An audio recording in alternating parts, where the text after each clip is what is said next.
자, 3-2번 문제 풀이해 볼게요. 예, 프로그램 흐름, 분기에 관한 문제고요. 자, 정수값을 읽어서 입력받아서 같은 의미입니다. 절대값을 구하는 프로그램을 작성하시오. 우리가 절대값이라고 한다 그러면은 음수일 때는 양수로 바꾸고 0일 때는 0 유지하고요. 예, 양수일 때는 양수로 그대로 유지하는 이런 형태의 우리 수학적인 개념을 절대값이라고 하죠. 자, 음수에서 양수로 바꾸려면 그러면 어떻게 해야 될까? 음수에서 양수로 바꾸려면요. 만약 예를 들어서 마이너스 35가 있었어요. 근데 다시 35로 만들려고 그러면 어떻게 해요? 보통 여기다가 곱하기 마이너스 1 하면 되죠. 곱하기 마이너스 1. 그럼 다시 음수에서 음수를 한 번 더 곱하면은 양수가 되죠. 자, 요거를 잘 활용을 하시면 됩니다. 요 개념을 잘 활용하시면 되고. 자, 그래서 또 한 가지 살펴봐야 될 점은 이제 절대값을 어떻게 바꾸는가. 그 다음에 두 번째로 살펴봐야 될 점은 이제 분기문을 어떻게 그런 구현을 할 것인가. 이 경우의 수가 총 이렇게 세 가지가 있죠. 근데 사실 요 0에서 0, 양수에서 양수 유지하는 거는 사실 한 가지 경우의 수로 볼 수도 있어요. 왜냐하면 그 수를 그대로 유지하는 거니까. 그래서 이렇게 두 가지로 나눠서 생각해 본다고 한다면은 자, 케이스가 보통 두 가지 있을 때 우리가 사용할 수 있는 키워드, 우리 분기문의 키워드는 if라고 하는 게 있죠. if. 자, 만약 뭐뭐라면은, 만약 음수라면은 양수로 바꾸겠다. 만약 0이나 양수라면은 그대로 유지하겠다. 자, 이런 것들을 나타낼 수 있는 거. 만약 뭐뭐라면 if를 사용하시면 되겠고요.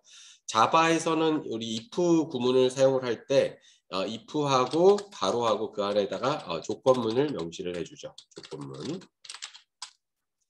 자, 그리고 나서 중괄호, 그 다음에 중괄호 닫고, 중괄호 블록을 아래다가 이렇게 작성을 해줍니다.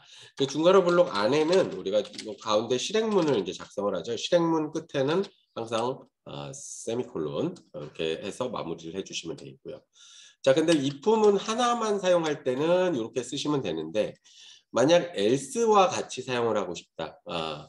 if else 구문으로 사용하는 경우 보통 이렇게 if else라고 하는 건 뭐냐면은 만약 뭐뭐라면 만약 그 밖의 것들은 그럼 어떻게 처리하느냐라는 것에 의미를 담고 있는 게 else죠. 그래서 else 구문 같은 경우에는 이 조건문이 true인 경우에는 if가 실행되지만 그렇지 않은 경우에 그 밖의 경우에는 else 구문이 실행된다고 보시면 되겠고요. 자, 그 다음에 여기서도 마찬가지로 중괄호 블록으로 해당되는 구문들을 이 안에다가 실행문으로 작성을 해서 표시를 하죠. 코드를 작성을 합니다. 자, 그래서 해당되는 조건문이 만약 true인 경우에는 if문을 실행, false인 경우에는 else 구문을 실행. 이렇게 두 가지 조건을 이제 사용을 할 때는 이런 구문을 사용을 하시면 되겠습니다.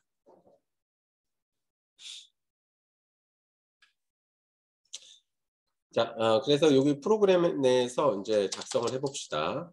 자, 일단은 문제를 봅시다. 정수값을 읽어서라 그랬으니까 우리 정수값이라고 하는 거는 결국에는 하나의 이제 변수가 될 수가 있겠고요.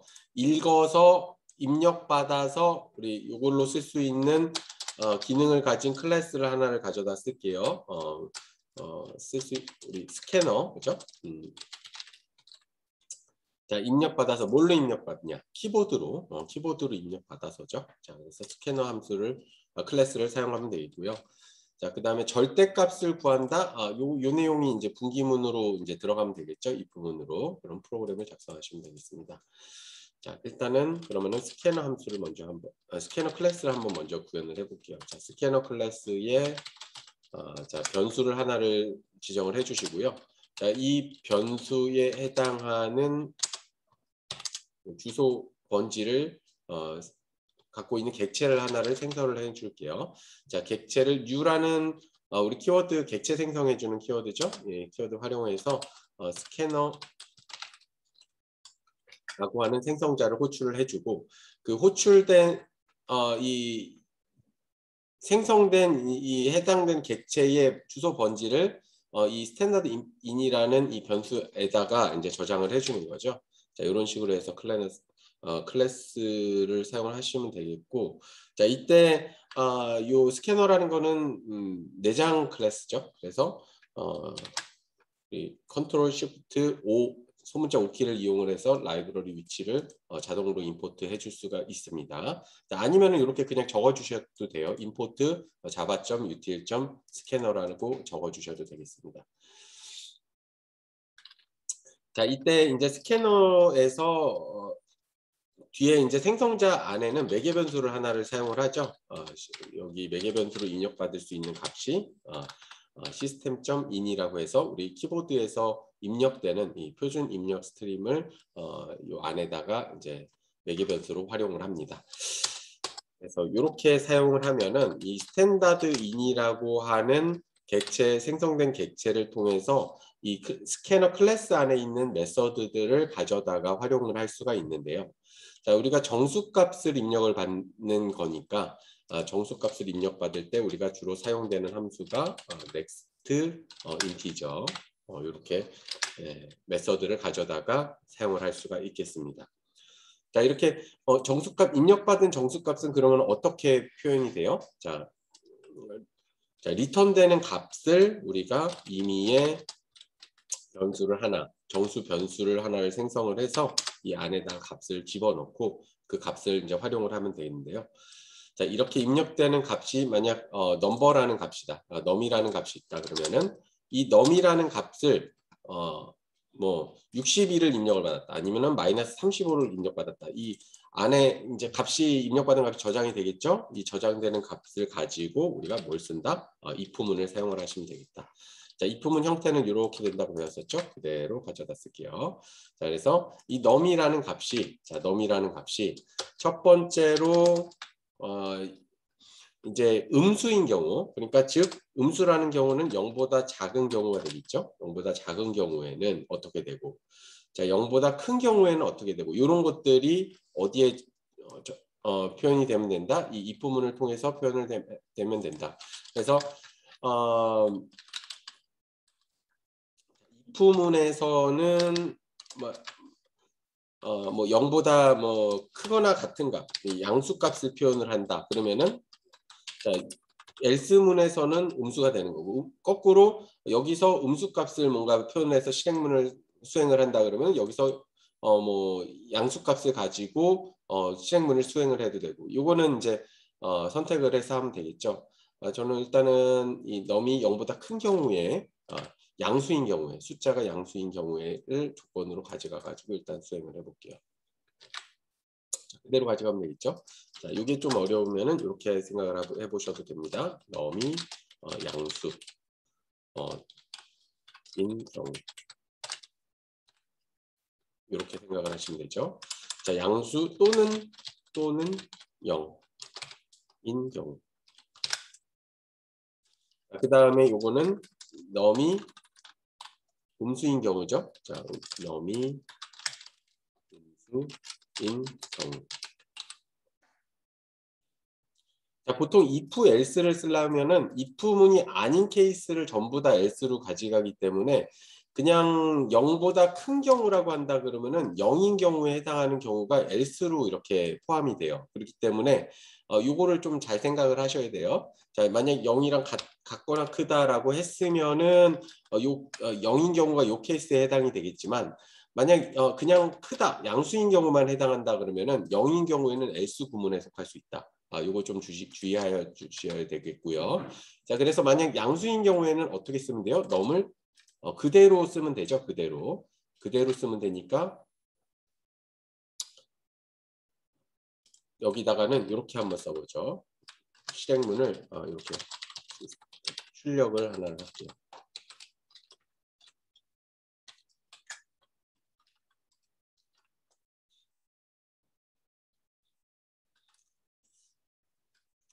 일단은 num을 한번 찍어볼까요? 자, num을 찍고 그 다음에 음수인 경우에는 내가 요 해당되는 실행문을 이제 출력을 하는데, 숫자를 그대로 출력하면 안 되고 여기에다가 마이너스 하나 붙여서, 음수인 경우에 양수로 바꾸려고 그러면은 마이너스 하나 붙여야 된다 그랬죠. 자, 그래서 이렇게 해서 한번 출력을 해보죠.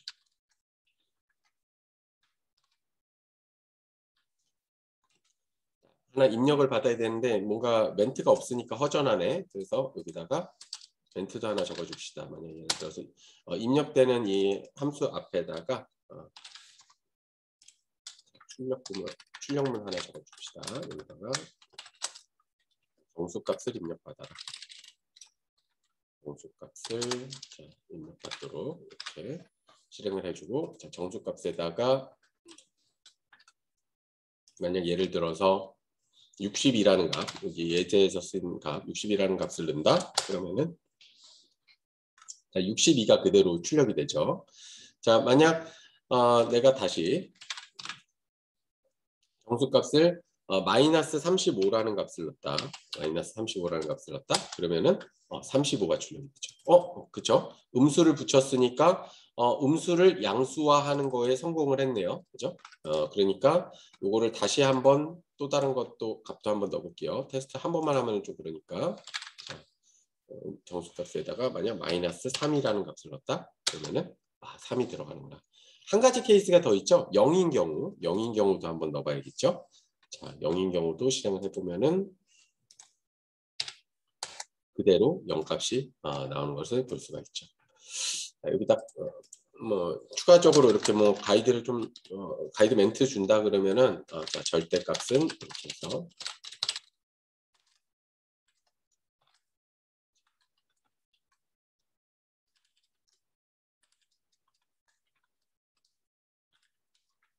이렇게 표시를 해줄 수가 있겠죠. 자, 이렇게 그대로 이제 프린트 구문에다가 넣어서 넘을 사용을 해도 되고요. 아니면은 내가 변수를 하나 더 선언을 해서 사용을 하겠다. 그러면 그런 방법도 가능을 해요. 만약 예를 들어서 내가 인티저 만약 ABS 만약에 절대값을 표현할 때 보통 ABS 이렇게 얘기를 하거든요.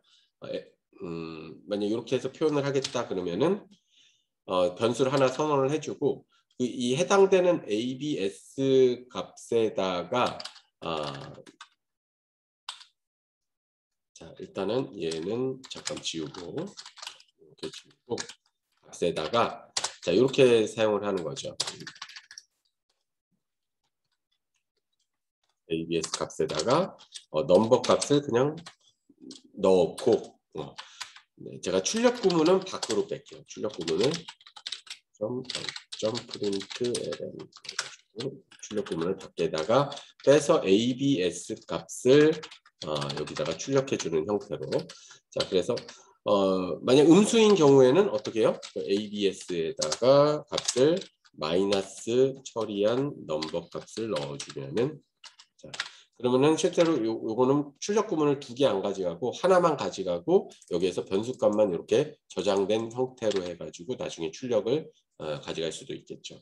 그래서 이렇게 가져가면은 정수값에 마이너스 39를 넣었다. 자 그러면 절대값 39로 나올 거고 자 그 다음에 다시 실행해 볼까요? 자 정수값을 뭐 47을 넣었다. 그럼 그대로 또 47이 나오고 이런 형태로도 가질 수가 있다. 그래서 프린트 구문을 이 안에다 넣어서 직접 그 값을 해도 좋고요. 아니면 변수를 하나 더 써서 이렇게 바깥에다 빼서 출력을 하는 이런 형태로 가져가셔도 좋겠습니다. 자, 이렇게 해서 3-2번을 좀 마무리할게요.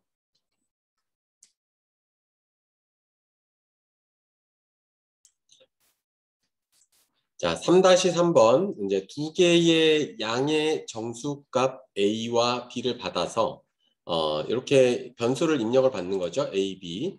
자, 후자가 전자의 약수이면 B가 A의 약수이면은 B는 A의 약수이다라고 표시를 하고 자, 그렇지 않으면 B는 A의 약수가 아니다라고 표시하는 프로그램을 작성하시오. 자, 문제를 먼저 한번 분석을 해보면은 자, B는 A의 약수이다라고 표시하는 거, 그 다음에 B는 A의 약수가 아니라라고 표시하는 경우가 이제 두 가지로 나눠서 볼 수가 있겠죠. 자, 그래서 이렇게 두 가지로 나눠서 볼 수 있는데, 자, 약수의 개념을 좀 살펴보면 어떤 수를 나머지 없이 나눌 수 있는 수. 자, 그래서 뭐 10이라고 한다면 6으로 나누면은 몫이 2고 나머지가 0이죠. 그죠? 만약 4로 나눈다 그러면 4, 30이니까 3이 몫으로 나오고 나머지가 0이죠.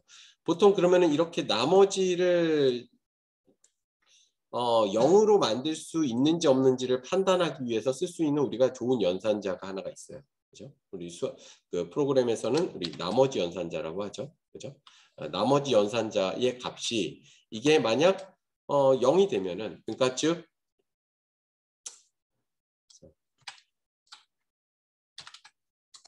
자, A 값을 B로 이렇게 나머지 연산을 했을 때 이 값이 뭐가 되면은 0이 되면은 그러면은 얘는 B는 A의 약수인 게 되는 거지. 그죠? 만약 그렇지 않다고 한다 그러면은 뭐예요? 아니다라고 하는 거고. 자, 이렇게 두 가지로 나눠서 볼 수가 있겠죠. 자, 근데 자, 우리 프로그램에서는 이 등호의 기호를 다 좀 다르게 표시를 하죠. 우리 여기에 이렇게 등호 하나만 쓰게 되면은 우리는 할당 연산자라고 해서 오른쪽에 있는 값을 왼쪽으로 할당하는 그런 역할을 갖기 때문에 실제적으로 같냐 아니냐 비교 연산을 하려 그러면은 보통 이렇게 등가 연산이라 그러죠. 등가 연산을 하려 그러면은 이 연산자 등호를 두 개 써야 되죠. 두 개 쓰는 형태로 써야 되고. 자, 그래서 같으면은 이렇게 만약 이게 같지 않으면은 않다라고 했을 때 표시할 수 있는 거는 자, 이런 식으로 이제 표시가 되죠. 그래서 이렇게 두 가지가 있는데 사실 우리가 여기에서 지금 앞에서 사용한 if문을 이제 그대로 사용한다 그러면은 사실 이 두 번째 조건은 필요가 없어요. 그렇죠? 만약 이렇게 쓰면 되니까 만약 if문이 이거는 코드에다 한번 작성을 해볼까요?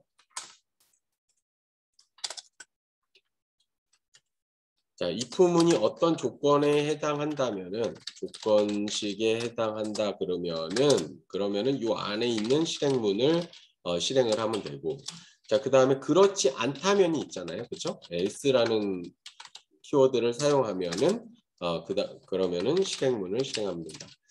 자, 근데 이 else라는 걸 좀 조심해서 써야 되는 게 뭐냐면은 이 조건식이 아닌 경우는 모두 해당돼. 근데 이게 이 A하고 B 나머지 연산했을 때 0이 나온다는 거는 예외적인 상황이 없잖아요. 같거나 같지 않거나 둘 중에 하나로 표현될 수 있는 상황이니까 우리 if랑 else로 이렇게 구분해서 쓸 수 있다는. 만약 조건이 여러 개로 나눠진다면은 우리 if else문이 아니라 if else 뭐 이런 구문으로 써야겠죠. 여러 개로 분기로 나눠지는 그런 구문으로 사용을 해야겠죠. 자, 이렇게 사용하면 되겠고, 자, 문제를 조금 더 볼게요. 그래서 후자 전제 약수이면은 요 두 가지를 이제 표시하라라고 이렇게 되어 있는데, 자, 두 개의 양의 정수값 A와 B를 입력받아. 요거는 그럼 어떻게 하면 되느냐? 두 개를 입력받으니까 입력받을 때 우리 사용하는 거 우리 스캐너 클래스 사용하면 되죠. 스캐너 클래스에 입력받을 때 사용하는 메서드, 우리 next, int 이 메서드를 사용을 하면 되겠구나. 자, 이렇게 체크를 하시면 되겠죠. 그래서 일단은 값을 요 if문 쓰기 전에 값을 일단 입력을 하나를 받읍시다. 자, 입력을 스캐너. 자, 이건 앞에서 설명을 했죠. 자, 표준 입력으로 내가 변수를 하나를 입력을 받아서 사용을 하겠다. 자, 이때 이 스캐너에 대한 객체를 하나를 생성을 하고요. 자, 이 생성자를 통해서 객체 생성하는데 이때 입력받는 게 표준 입력 스트림. 자, system.in 키보드를 통해서 입력을 받겠다라는 거죠. 자, 그리고 나서 자, 이 위에다가는 임포트 해주시면 되겠죠. 임포트 뭘 임포트 하면 돼요. java.util. 우리 사용하는 게 스캐너죠. 스캐너.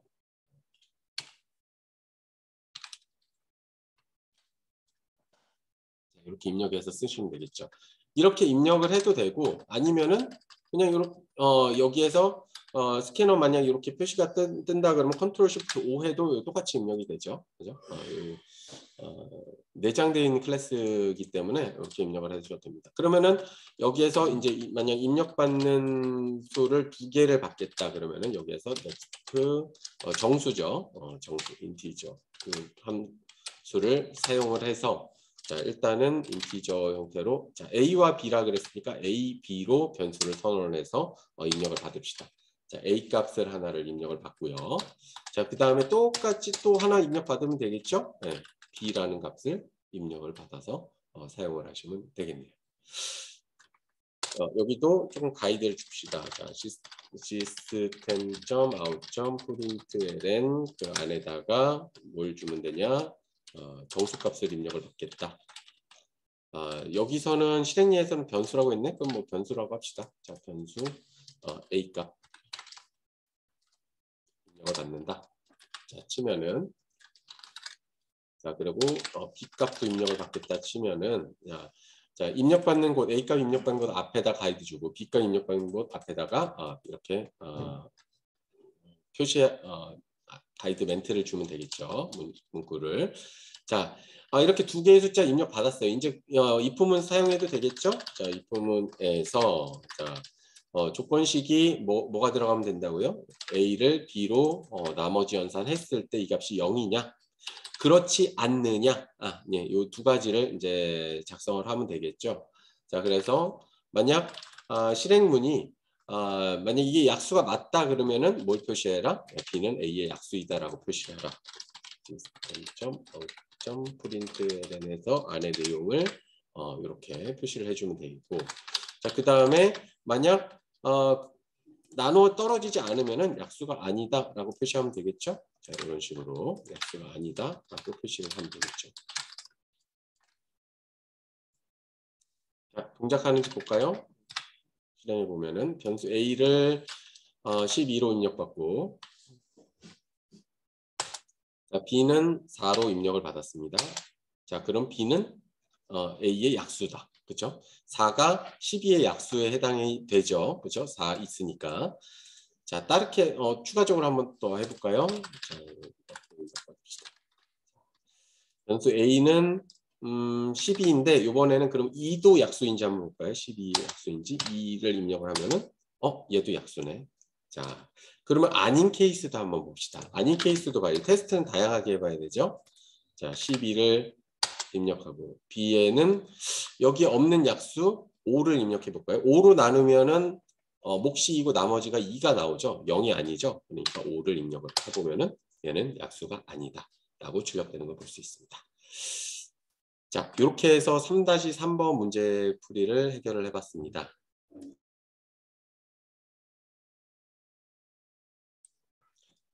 자, 3-4번 문제 3-3 앞에서 푼 문제의 프로그램을 논리 부정 연산자를 사용해서 수정하시오. 똑같이 얘 실행예는 똑같이 나옵니다. 자, 그런 식으로 나오는데 자, 이때 사용하는 연산자를 좀 다르게 가져갈까 해요. 우리 연산자에는 이제 몇몇 가지 여러 가지 종류가 있지만 그 중에서 한 2가지 정도를 좀 한번 살펴보려고 하는데요. 자, 일단은 복합 대입 연산자는 뭐죠? 우리 대입 연산자라고 하는 거는 대입 연산자 이 꼴이 들어간 거죠. 이 꼴이 들어간 거. 자, 그래서 보통 그냥 일반적인 단순 대입 연산자로는 이 꼴이 있고 그 다음에 복합 대입 연산자로는 플러스 이꼴 뭐 이런 것들이 전부 다 해당되죠. 뭐 마이너스 이꼴 자, 그 다음에 뭐 곱하기 이꼴 뭐 사칙연산 할 수 있는 거는 뭐 다 들어갈 거고 나누기 이꼴 자, 그 다음에 또 뭐 쓰죠? 예. 우리 and or 이런 거 쓰는 것들 다 and 이꼴 뭐 or 이꼴 이런 것들이 다 해당되는 이 복합 연산 대입 연산자에 해당이 되죠. 자, 이렇게 되고 요거는 아니고요. 이건 단순 대입 연산자고. 자, 논리 부정 연산자는 뭐냐? 우리 논리 연산자에는 어떤 것들이 있죠?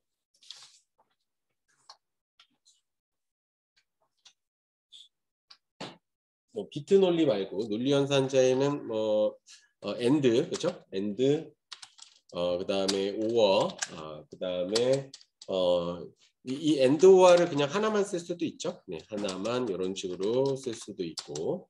자, 그리고 뭐 이렇게 꺽쇠 모양으로 생긴 것도 있고 그리고 마지막으로 이렇게 사용하는 느낌표 모양의 부정 연산자가 있죠. 자, 그죠? 여기서는 뭘 쓰라? 논리 부정 연산자를 쓰라.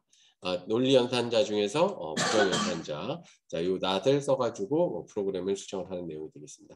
일단 3-3의 프로그램을 그대로 가지고 올게요. 이거는 사실 뭐 분기문 문제라고 하기보다는 약간 연산자 문제일 성향이 조금 있긴 있는데 자, 어쨌거나 두 개의 변수를 좀 받아서 자, 여기서 보시면은 만약 이 해당되는 이제 조건식이 여기 들어가죠. A 나머지 연산했을 때 A를 B로 나머지 연산했을 때 우리 값이 0이 나오느냐. 자, 그랬을 때 이 안에서 이제 도출되는 값이 뭐가 나올 수가 있어요? true or false 형태로 나옵니다. true or false. 자, 실제로 그래서 이거를 출력을 해보면은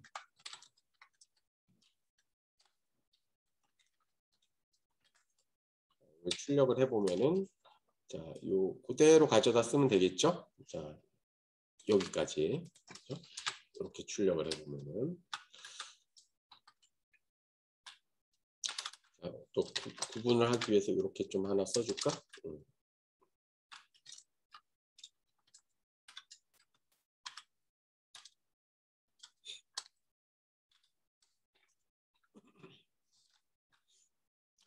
자, 여기서도 띄어쓰기 뭐 크게 상관은 없어요. 예, 띄어쓰기 해도 되고 안 해도 되고 크게 상관은 없는데 자, 대신에 출력할 때는 이렇게 가로로 쳐주시면은 정확하게 출력이 되겠죠. 이렇게 해서 출력을 해보면은 자, 변수를 12, 그 다음에 5 이렇게 입력을 했다. 그러면은 여기서 이제 출력하는 A%B는 이꼴이라고 하는 게 여기서 false로 이렇게 출력이 되죠. false로. 만약 예를 들어서 내가 출력하는 값을 12에 약수로 이렇게 출력을 해볼게요. 만약 4로 이렇게 출력하면은 B는 A의 약수이다 하고 true가 출력이 되죠. 그러니까 여기 안에 들어가는 이 가로 안에 들어가는 조건식은 불리언 값인 true나 혹은 false 형태로 이제 출력이 된다. 근데 이 부정연산자는 뭐예요? 특히나 이 true나 false가 있을 때 그거를 부정해가지고 true인 경우에는 false로, false인 경우에는 true로 바꿔주는 게 이 논리 부정 연산자죠. 그러면 이거를 사용해서 수정을 하겠다. 그러면은 여기에다가 이 앞에 이제 프로그램 코드에 이 true or false로 출력되는 이 값에다가 뭘 붙여줘요? not을 붙여주면 되지. 자, 이런 형태로 가져가면 되겠죠. 자, 그러면은 이 값이 만약 true가 나오면은 false로 도출이 되고 false이다 그러면은 true로 도출이 되겠죠. 그죠? 그래서 그 값이 이제 반대로 바뀌니까 이 값을 서로 바꿔주면 되겠죠. 출력문을. 그죠?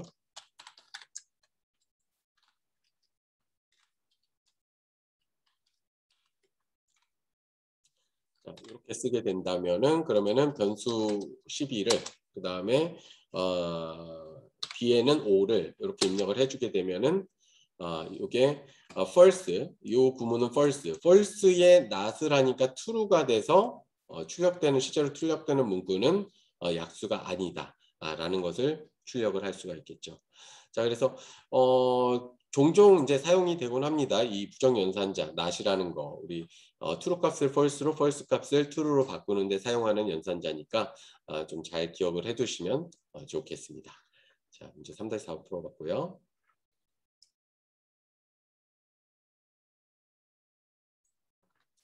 자, 3-5번. 정수값을 읽어 부호, 양수, 음수 0을 판정하는 프로그램을 작성하시오. 자, 이 세 가지 경우를 판정하는 프로그램을 작성하는 거죠.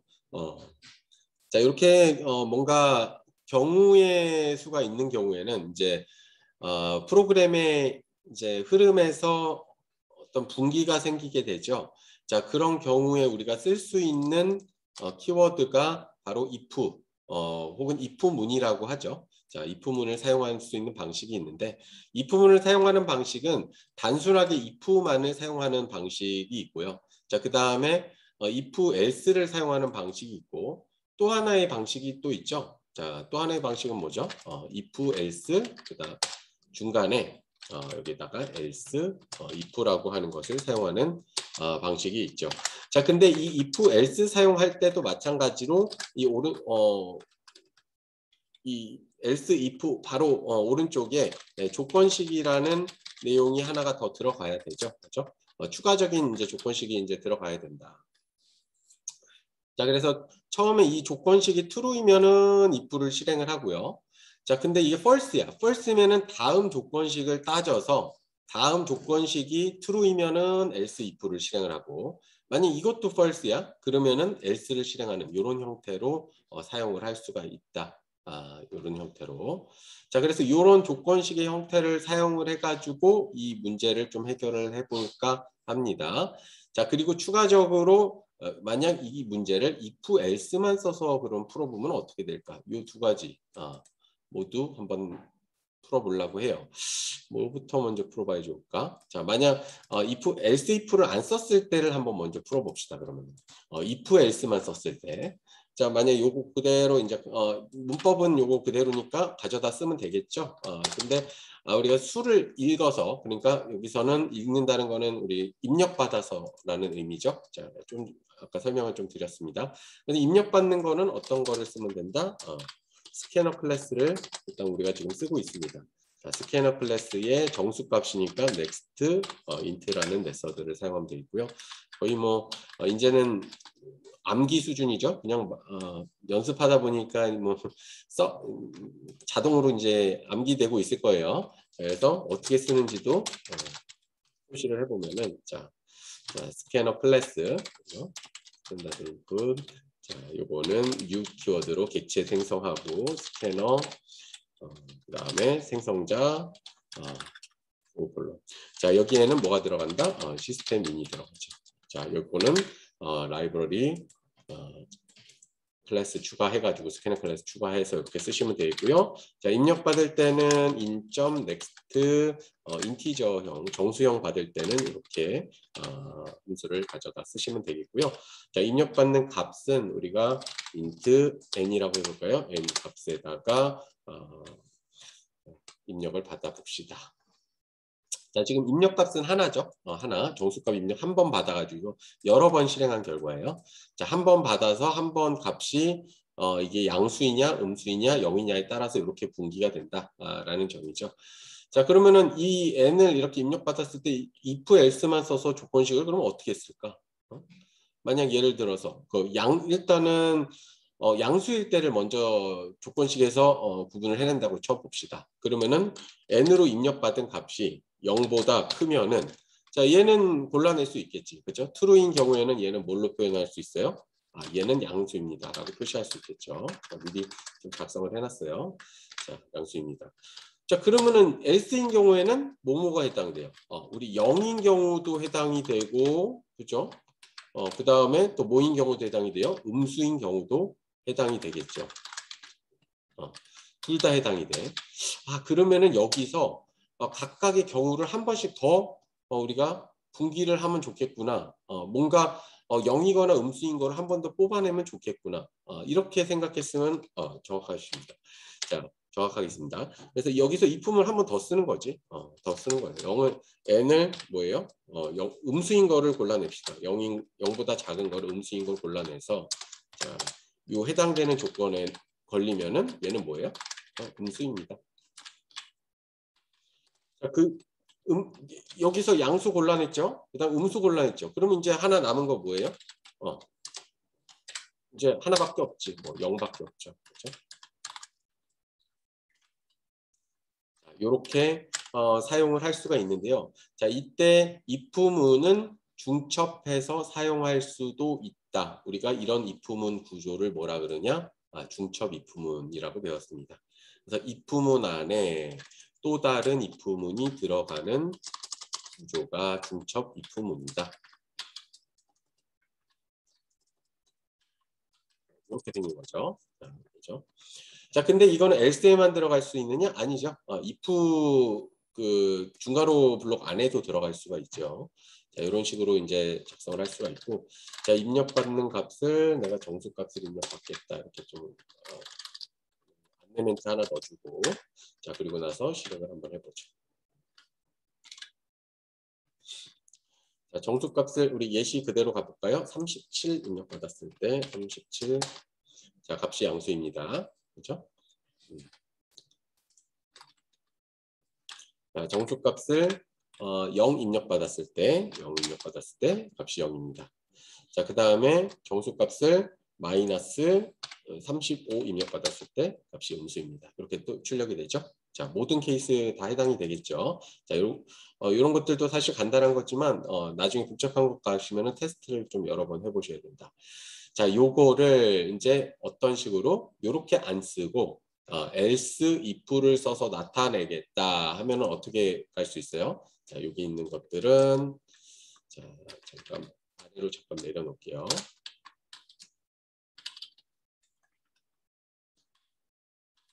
부각 처리해놓고 자, 여기서 중첩하는 형태로 안 써도 돼요. 이렇게 되면은 자, 이렇게 안 쓰고 이렇게 쓰면 된다. 여기서 else if 자, 그리고 중괄호 블록 있으면 되는데 이 else if에도 마찬가지로 여기에 조건식이 들어가야 되겠죠. 자, 이 조건이 이제 추가적으로 있을 수 있는 조건, 양수를 하나 걸러냈으니까 모두 걸러낼 수 있어요. 음수를 이번에는 걸러내겠다. 자, 이렇게 해서 음수인 경우에 만약 이게 참인 경우에 이 true인 경우에는 얘를 실행하겠죠. 자, 그래서 해당되는 출력 문구를 여기다가 작성해 주시면 되겠고요. 자, 그 다음에 마지막으로 양수도 아니고 음수도 아니다. 그러면은 값이 뭐겠어요? 0밖에 없죠. 정수는 우리 수는 양수, 음수, 0 이렇게 해서 정수를 세 가지로 이제 나눠서 구분해서 쓸 수가 있겠죠. 그래서 이렇게 if문을 중첩해서 쓸 수도 있겠고요. else if를 안 쓰는 경우 혹은 else if를 쓰는 경우 이런 식으로 표현을 할 수도 있겠죠. 요거는 아마 둘 다 프로그램 중에서 아마 사용하실 일들이 있을 거로 보여집니다. 자, 이렇게 문제 3-5번 해봤습니다.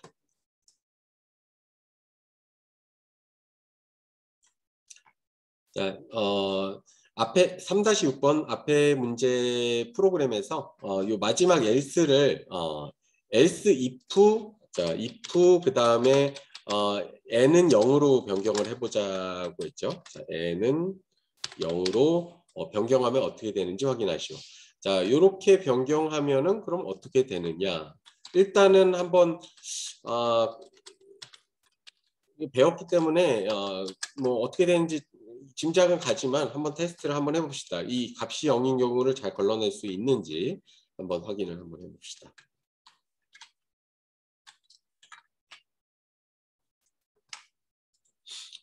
자, 양수, 음수인 경우에는 여기서 이미 체크를 하겠죠. 제 생각에 이거 0만 확인하면 될 것 같아. 자, 0인 경우에는 값이 0입니다. 잘 되죠. 자, 그리고 컴파일 과정에서 문제 있나요? 문제 없죠. 네, 문제 없죠. 자, 그러면은 여기서 이제 확인할 수 있는 부분, 우리 if문은 else if 이렇게만 구성을 하고 else를 쓰지 않아도 뭐다? 우리 동작하는데 문제가 없다. 그냥 조건만 사용을 해도 우리 동작하는데 문제가 없다. 단 주의할 점, 제가 이것 때문에 그런 거예요.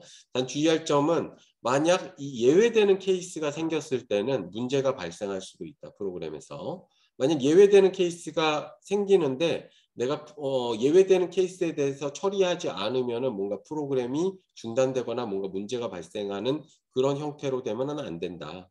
그런 경우에는 반드시 그 예외되는 케이스를 처리하기 위해서 else 구문을 사용을 해야 된다는 거죠. 그 밖에 그냥 단순하게 그런 어떤 조건들을 체크하는 목적에서라면은 else if를 써도 되지만 그렇지 않고 뭔가 이 조건들 모두를 처리해야 되는 어떤 프로그램이다. 그러면 else를 써서 작성을 해주셔야겠죠. 그래서 3-6번까지 좀 확인을 해봤습니다.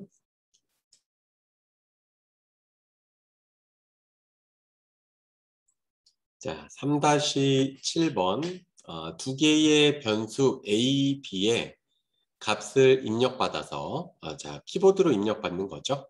자, 타이핑해서 자, A, B의 대소 관계를 다음과 같이 표시하는 프로그램을 작성하시오. 그래서 어떻게 표시하느냐? A가 크다, B가 크다, A, B가 같다. 이렇게 서로 비교해서 표시하는 거죠. 자, 두 개의 변수를 입력을 받아라 그랬으니까 우리 스캐너 클래스를 통해서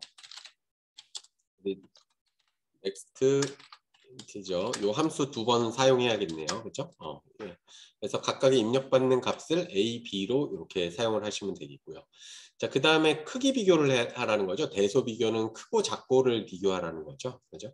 그래서 그 크기를 비교를 하는 프로그램을 작성을 하면 되는데, 경우가 지금 세 가지가 있네요. A가 크다, B가 크다, A와 B가 같다. 이렇게 서로 세 가지의 경우의 수가 있는데, 자, 요거를 그러면 지금 배우고 있는 앞에서 배웠던 if문, else if문, else문으로 사용해 가지고 좀 해결을 해볼까 합니다. 자, 우리가 실행되는 예가 이렇게 나와 있죠. 실행 예가 두 개라고 해서 우리 같다는 표시 안 하면 안 돼요. 체크해 봐야 돼요. 프로그램은 전체적인 어떤 예외 사항이 없는지를 꼭 체크를 해 보셔야 된다. 그래서 일단은 입력을 한번 받아 봅시다.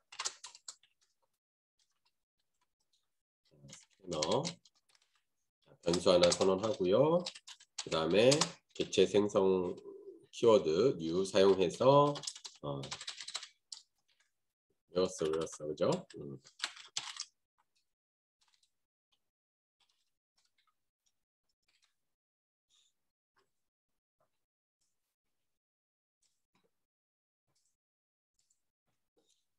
자, 그 다음에 두 개의 수를 입력을 받을게요. 자, 수를 두 개를 변수를 A, B로 작성을 했잖아요. 자, 근데 만약 자, A 정수형으로 A를 하나 선언을 하고 그 다음에 B를 하나를 선언을 해서 B는 요 아래다 씁시다. 자, A 값은 우리 앞에서 작성한 스캐너 클래스 객체의 메서드를 활용을 해가지고 작성을 하면 되겠고요. 자, 똑같이 B도 똑같죠? 네, B도 똑같이 입력을 받으시면 되겠네요. 자, 그래서 각각의 입력받은 값들이 A와 B에 이렇게 들어가겠죠. 자, 그럼 이 두 개 값을 어떻게 해라? 비교해라. 비교해가지고 대소관계를 이제 출력을 하라는 거죠. 그래서 if문을 통해 가지고 if문 형태 어떻게 되죠? 조건식. 자, 그 다음에 중괄호 블록. 그 다음에 else if. 그 다음에 조건식. 그 다음에 중괄호 블록. 마지막으로 else. 이런 식으로 이제 작성을 하면 되는데 요렇게 쓰셔도 상관은 없어요. 요렇게 쓰셔도 상관없고 내려 쓰셔도 상관없고 어떻게 쓰셔도 상관없어요. 자, 근데 보통 이제 자바 개발자들이 보면은 요 옆에다 붙여서 쓰는 케이스들이 좀 많고 다른 언어 쓰시는 분들은 요 내려 쓰시는 분들도 있고 좀 조금씩 좀 차이가 있는 듯해요.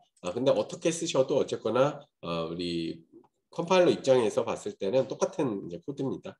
그래서 자, 조건식을 이제 써주면 되는데 첫 번째가 뭐였어요? A가 크다. 그죠? 두 개를 입력받았으니까 A가 뭐보다 크다? B보다 크다. 같다 조건이 있나요? 없죠. 같다 없으니까 그냥 A가 크다 이렇게 쓰시면 되고 이것도 마찬가지죠. 이렇게 쓰거나 이렇게 쓰거나 다 똑같아요. 좀 구분을 잘하기 위해서 이렇게 쓰시는 분들도 계시고 이렇게 잘 보이게 붙여서 쓰시는 분들도 계시고 자, 그 다음에 두 번째 케이스가 뭐였다? B가 더 큰 경우. 자, B가 더 큰 경우는 이렇게 쓰면 되겠죠. 네. 그래서 만약 A가 B보다 크냐 했을 때 true or false로 이 조건식의 결과값이 나오겠죠. 불리언 타입으로 나올 거예요. 자, 그 결과가 true이면은 if문을 실행하고 만약 false다 그러면 두 번째 조건식을 따지죠. 자, 얘가 true이다 그러면은 또 그 다음 만약 else false이다 그러면은 else 구문으로 넘어가면 되겠죠. 그래서 A가 크다 구문이 나오게 되면은 여기에다가 이렇게 출력을 해주면 되고요.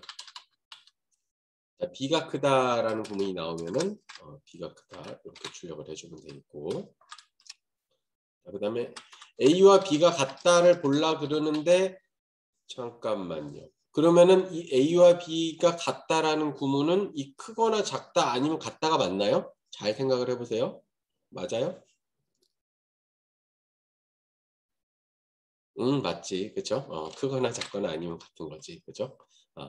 요거를 지금은 제가 이렇게 얘기를 했지만 진짜 이 해당되는 이제 예외적인 케이스가 있을 수도 있으니까 이 else 구문 써가지고 할 때 약간 주의를 하시라고 제가 이렇게 말씀을 드린 거예요. 자, 그래서 이렇게 세 가지의 케이스들을 이렇게 사용을 해서 프로그램을 작성해 볼 수가 있겠고요. 자, 만약 이렇게 쓰신 분도 있는데 만약 이렇게 안 쓰고 요 값의 차이를 비교를 해가지고 쓰시면은 맞을까? 만약 예를 들어서 잠깐 하나 막아놓을게요.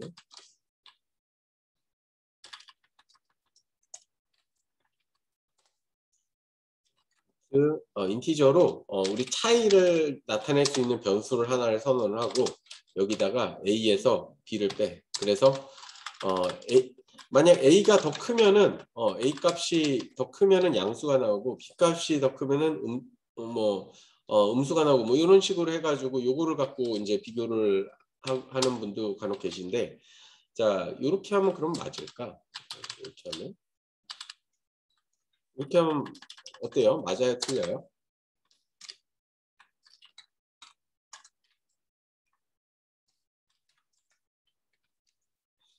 diff가 0보다 크냐? diff가 0보다 작냐? 이렇게 쓰면은 프로그램이 문제가 없을까? 어떻게 생각해요?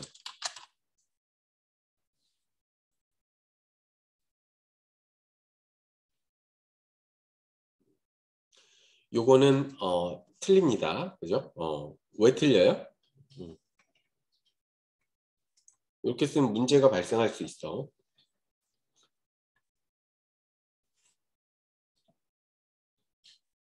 범위 때문에 그래요. 범위.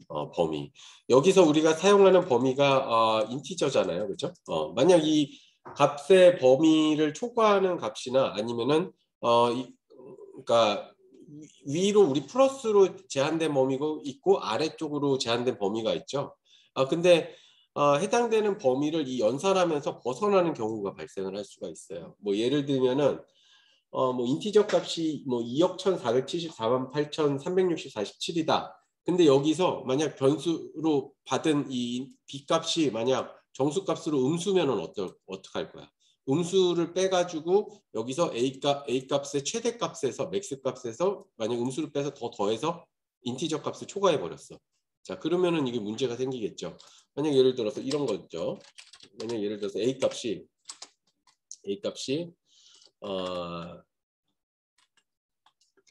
실제로 입력을 한번 해봅시다. 자, 동작을 한번 시켜봅시다. 자, A 값이 인티저의 최대 값이 얼마죠? 2억 1,4,748만 3,647인가? 이 값을 입력하고 변수 값에다가 마이너스 1을 입력해. 자, 이렇게 되면은 A가 커요? B가 커요? 얘는 양수고 얘는 음수니까 뭐가 커야 돼? A가 커야 되죠. 근데 뭐가 크다고 나와요? B가 크다. 문제가 발생하죠. 이 범위를 초과해 가지고 내가 원하지 않는 값을 디프 값에다가 줘버렸어. 자, 또 반대로 생각을 해볼까요? 자, 반대로 이거 실행해 가지고 자, 이번에는 거꾸로 A가 마이너스 최소값이 뭐가 있죠? 2억 1,4,748만 3,648이다. 자, 그리고 B가 이번에는 플러스 1이야. 자, 그러면 A가 음수고 B가 음수니까 더 마이너스 범위를 벗어나겠죠. 자, 이렇게 됐어. 그러면 어떻게 돼요? A가 크다 나오네. 얘 음수인데. 그죠? 이렇게 범위를 초과하는 경우가 발생할 수도 있다. 그래서 이런 거 함수들을 작성할 때 나중에 이런 데서 결국에는 뭐가 나와요? 미스가 나오지. 그래서 예전에 뭐 사실은 이런 것들을 생각하기 어렵잖아요. 뭐 좀 비유가 적절할지는 모르겠지만 뭐 이거는 어떤 특정 기업을 뭐 제가 그 예를 들어서 가상의 예를 들어서 나타내는 거지 뭐 찝어서 나타내는 건 아니에요. 그냥 예전에 기사에 뭐 나사에서 뭐 우주선을 발사해서 쏘아 올렸는데 이게 어떤 수치적인 계산에 의해서 떨어졌다. 이럴 수가 있죠. 그죠? 그랬더니 수치적인 계산을 따져봤더니 이렇게 계산하는 과정에서 범위를 벗어날 수도 있는 거야. 실제 있었던 일이에요. 실제. 실제 이 범위를 벗어나서 우주선이 떨어진 적이 있어요. 몇백억, 몇 조짜리 우주선이. 예. 그만큼 이런 수치 연산하는 것들이 얼마나 중요한가. 그거를 보여주는 기사였죠. 예. 나중에 한번 찾아보세요. 진짜 그런 일이 있었는지. 자, 그래서 실제로 이런 식으로 쓸 때는 프로그램 작성할 때는 이 연산의 값들이 어떻게 연산되는지 이런 것들도 좀 챙겨 보셔야겠다라는 점까지 해서 이 문제를 좀 마무리하도록 하겠습니다.